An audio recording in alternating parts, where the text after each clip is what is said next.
আলো আসবেই নামে একটি হোয়াটসঅ্যাপ গ্রুপের মাধ্যমে একজোট হয়েছিলেন বৈষম্য বিরোধী ছাত্র জনতার আন্দোলনের বিপক্ষে থাকা অভিনয় শিল্পীরা। ওই গ্রুপের মাধ্যমেই তারা একে অপরের সঙ্গে আলাপ করতেন। এমনকি গ্রুপের সদস্য অভিনেত্রী অরুণা বিশ্বাসকে দেখা গেছে আন্দোলনকারীদের ওপর গরম জল ঢালার কথা বলতে। ওই গ্রুপে আছেন অভিনেতা ফজলুর রহমান বাবু। এ কারণে সাধারণ মানুষের নিন্দার মুখে পড়েছেন তিনি। সমালোচনার তোপে নিজের ফেসবুকে অনেকটা কৈফিয়ত দেওয়ার ভঙ্গিতে একটি পোস্ট করেছেন ফজলুর রহমান বাবু। তিনি লিখেছেন, হোয়াটসঅ্যাপে আলো আসবেই গ্রুপে অ্যাড হওয়া প্রসঙ্গে আমার কিছু কথা।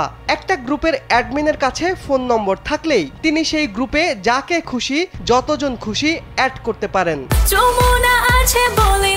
যমুনা রেফ্রিজারেটর, খাবার ফ্রেশ তো লাইফ জম্পেশ।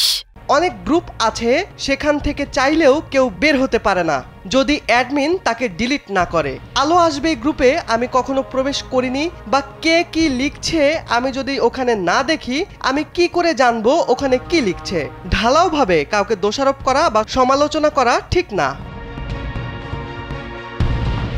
তবে অভিনেতার এমন পোস্ট মন গলাতে পারেনি নেটিজেনদের। তিনি কেন অমন গ্রুপ থেকে বের হয়ে যাননি সেই প্রশ্ন তুলেছে তারা। কেউ লিখেছেন, এসব লিখে পার পাওয়া যাবে না। ছাত্র জনতার উপর তৎকালীন সরকার নির্যাতন চালানোর সময় এই অভিনেতা কেন চুপ করেছিলেন সেই প্রশ্ন উঠেছে ফজলুর রহমান বাবুর পোস্টের মন্তব্যের ঘরে।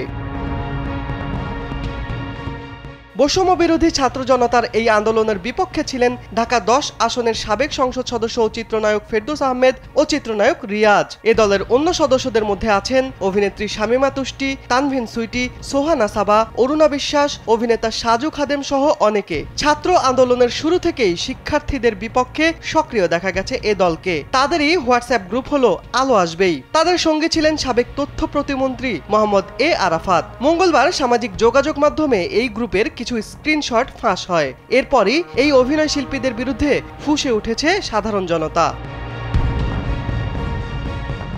শিবলি আহমেদ, কালবেলা।